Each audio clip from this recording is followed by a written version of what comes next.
Yo, what's good, wrestling fans, YouTube fam? Welcome back to another edition of the DaVon Lewis Show podcast, where we keep everything all nitty gritty, everything so saucy in the land of professional wrestling. Thank you guys for making this your go-to channel for your weekly wrestling hot takes, breakdowns, and everything between.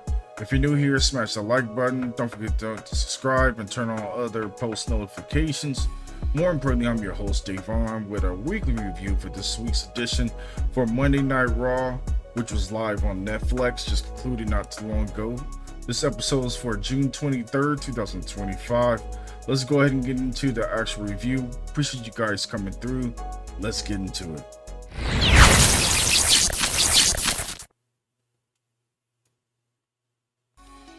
All right, ladies and gentlemen, we're getting straight to the nitty gritty of everything. Thank you guys for staying through, being true G's when it comes to everything about this actual show.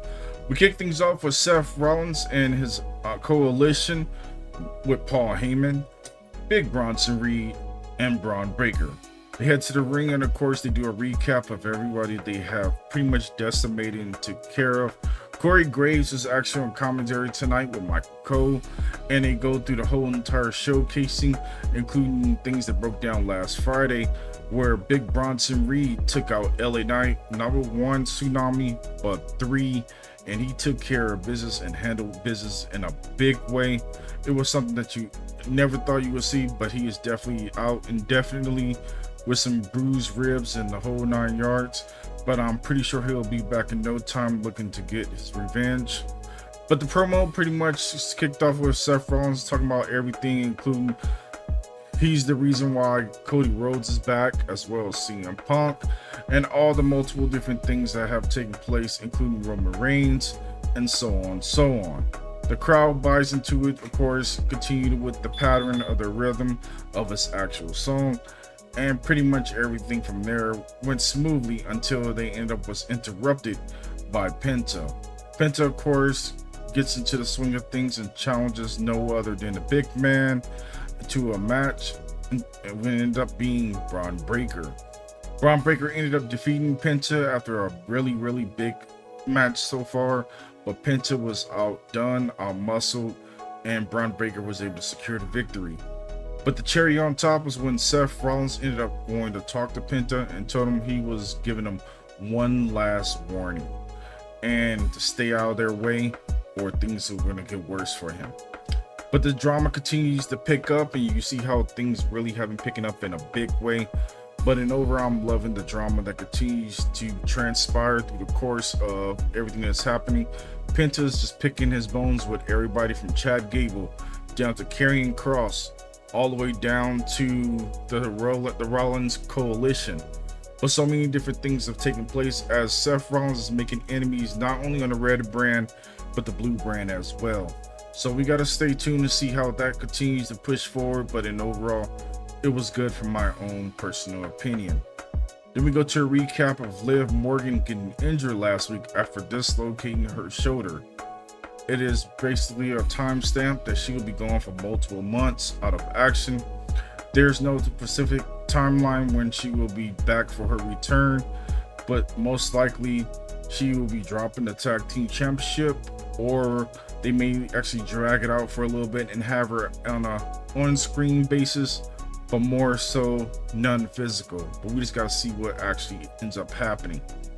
Then we go to the backstage. We had Adam Pearce. He informs AJ Styles that Dominic Mysterio was also injured, and their upcoming Intercontinental Championship has been officially postponed.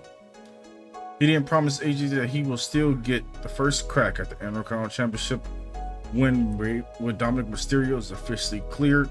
AJ smiles and then he walks away. But then he runs into the New Day, Xavier Woods and Kofi Kingston. And you see them entering the room, and they're talking with Grayson Waller. Adam tells them that they would be defending the World Tag Team titles next week against Finn Balor and JD McDonough of the Judgment Day. And of course, the New Day looks frustrated, but of course confident, because they have defeated everyone in their wake, and they feel like they got this in the bag when it comes to the Judgment Day. Then we get to a video package showing the history between Gunther and Goldberg. The clip, of course, go over to about everything, and then of course a sit-down interview as Michael Cole had a talk with Goldberg. He then goes over and talks about his history, who he is, of course, talks about Gunther as well, and the whole 9 yards, letting us know this definitely is going to be his final match. And Michael Cole goes on to ask him what's going to happen if he wins the title. Then Goldberg says it'll be an interesting dilemma. You just got to stay tuned. Then we go to the backstage. Speaking of the Judgment Day, Finn Balor, JD McDonough, Raquel Rodriguez, and Dominic were discussing Liv Morgan's injury. Balor tries to hype everybody up, and then he goes on to tell Raquel to deal with the Rhea Ripley issue. Dom said he missed Liv already, but then of course Roxanne Perez tries to console him before going out for her match with Jade Cargill. Then we go to the backstage. We run to Lyra Valkyria. She was Bayley good luck against Becky Lynch tonight, but there was a brief moment of tension between those two, and Becky was shown in the backstage watching this moment unfold as Bayley and Valkyria had a moment of being calm, cool, and collective interaction. So we gotta stay tuned to see what happens. Then we finally dive in and jump into the actual action of the night. We had the Queen of the Ring semifinals as Jade Cargill defeated Roxanne Perez to advance to the finals. Then the cherry on top, Asuka came out to confront her challenger in the finals over a Night of Champions, as it will be Jade Cargill versus no other than Asuka. But in overall, this match between Jade Cargill and Roxanne Perez delivered. It was good for what it was, but my pick is going to be Jade Cargill, be Queen Jade Cargill, and go on from there. But in overall, it was everything that you truly could have asked for and more. But in overall, I had enjoyed it. It was good stuff seeing the women's division finally stepping it up, and it was everything you could have asked for.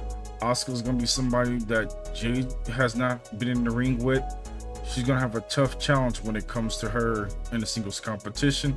I know they have battled on the past in tag team, but this is going to be against Asuka, who's got a lot of momentum under her side and everything that you truly could ask for. Then we go to the backstage. Sheamus, he talking to Natalya and Maxine Dupree that someday, he pretty much hypes them and says someday they will become the WWE Women's Tag Team Champions. However, they are disappointed that they lost last week, and he said that he at least has the momentary of silence for Rusev, and Rusev's end up coming in there to confront him, accusing Sheamus of being two-faced, which led to Sheamus to call him the most egotistic member of the League of Nations from their past. Then he ended up challenging him to a match later for another couple weeks later down the line. Then we get to Gunther, who storms out of there, and he was pissed off. He was peed off. He was not in the mood. He straight up said, this is not 1999 anymore. It's 2025. He apologized to Goldberg's wife and his son for what he must do. He said he isn't personally responsible to making the myth of Goldberg dies, but he would do what he needs to do. Then we get to Jackie Redmond, who attempts to interview Becky Lynch backstage. Becky mentions that Lyra and Bayley are trying to team up to steal the Women's Intercontinental Championship from her. She then storms off, and then Jackie Redmond then approached Sami Zayn, who's talking about missing out on the opportunity to win the King of the Ring tournament. But of course, he was quickly interrupted by no other than Karrion Kross. Karrion continues to be a thorn in Sami Zayn's side, but the situation continues to get heated up. We thought we was going to get the match tonight, but it has been bumped and pushed to Night of Champions, which should be a good one between Karrion Kross and Sami Zayn. But of course, they continue to go back and forth as Karrion Kross stated that the moment has passed for Sami Zayn to become a world champion. Sami Zayn punches him in the mouth, and then he says he spoke to Adam Pearce, and it will be official for Night of Champions. But it was a nice segment. It had the tone for everything you needed. Karrion Kross smiled because now he gets his opportunity to step up, or he may be back in the catering line. So he better prove himself and show what he's all about. Everything that you could ask for when it comes to Karrion Kross, but in overall, it was good stuff. Then we get to the Intercontinental Championship match for the women's division. Becky Lynch was versing Bayley, but it was thrown out after Lyra Valkyria ended up attacking Becky Lynch. Man, I did not see this coming, but it was a curveball. She screwed Bayley over for the Intercontinental title match, and like we're gonna get a three-way, but Bayley was confused and looking what was going on. Lyra pretty much said what it was. She's looking out for herself, and there's no friends when it comes to everything that's going on. Becky Lynch has her hands tied, and she set it up for herself. She said they're trying to plot against her. No, she plotted with herself. Now she got two enemies coming her way, and it's gonna be a tough one for her to retain that Intercontinental Championship. So she better be careful with everything that she decides to do, or how she present herself in a big way. Then we go to the backstage. We have Chad Gable, who's with Ivy now, and he says his favorite student, but not to tell Brutus and Julius. He noticed Penta and decides to antagonize him and berate him. Penta kicks him in the face and then injures his arm with the sacrifice. But of course, who did we see back there in the back? We saw no other than Luis Kaiser, smiling in the background, watching everything slowly. But he's back now on the red brand, and it's good to see him back. But is Penta in his sights, or is he coming back as a face? And his sights are directly on no other than Chad Gable. We just gotta stay tuned and see what may actually happen. Then we came to Raquel Rodriguez, who came to the ring. She called out Rhea Ripley. Man, these ladies put it on. She called it out. Rhea came down here. They got into a brawl. The tables came out there, a whole lot more kendo sticks, and they got into an actual brawl. But things broke down when Roxanne Perez came out there to tip the scales in Raquel's favor, and Raquel put Rhea Ripley through a table with a Tijuana bomb and pretty much took her out from there. Then we go to a backstage when they have a moment with the former Io Sky and Asuka, known as Damage Control. They have a moment backstage, and it was a friendly interaction. There was a mutual respect between them. However, Asuka says she's looking forward to facing Io at SummerSlam, so she's confident that she could get past Jade and face her at SummerSlam. But Io has her toughest task between one of those two ladies, of Jade Cargill or Asuka. So she got us to have her hopes high, and hopefully somebody will be the victorious one, and she's ready to show her A game, whoever decides to win this following weekend over at Night of Champions. Then we get to Rhea Ripley, who barged into Adam Pearce's office. He already knew exactly what it was, and he announced that she will be facing Raquel Rodriguez in a street fight at Night of Champions. That's being labeled out on the night. It's gonna be interesting to see how they actually allow that over there on the international side of things, but it should be good, and I look forward to seeing what may happen. Then we get to the main event of the night, the King of the Ring semifinals.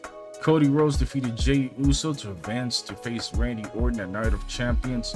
This match had everything from counter moves, moves being taken, transitions back and forth. Jey Uso almost had it at one point. Cody even got it down to the wire to finally put things to rest and was able to secure the victory. It was everything you could have asked for and more, and I enjoyed the main event. Them boys put on a clinic. It was everything that you could ask for to set the tone, and overall it was good, and you couldn't ask for anything better. But there you guys have it for this actual edition of Monday Night Raw with a lovely review from Netflix. And overall, I'm gonna give this episode a 7.8. Doesn't change from last week's rating. It's still a nice go home show. Had everything that you truly could have asked for and more. The ring action was cool. Some of it was a little bit mid, but it was all right. The storylines moving forward are looking good, heading towards Night of Champions this following weekend. Monday Night Raw delivered when it comes to their regular go home shows as normal, and it was everything you could have asked for. But if you actually watched Monday Night Raw, what was your favorite hot takes? What was everything that you enjoyed? The matches? What storylines are you looking forward to progress and move forward? If you made it to the end of this video, you're a real one, and I appreciate you. Post your comments down below, like, comment, subscribe. Until the next episode, appreciate you guys coming through. Let's go ahead and get it to 10,000 subscribers. Until then, I'm out. Peace.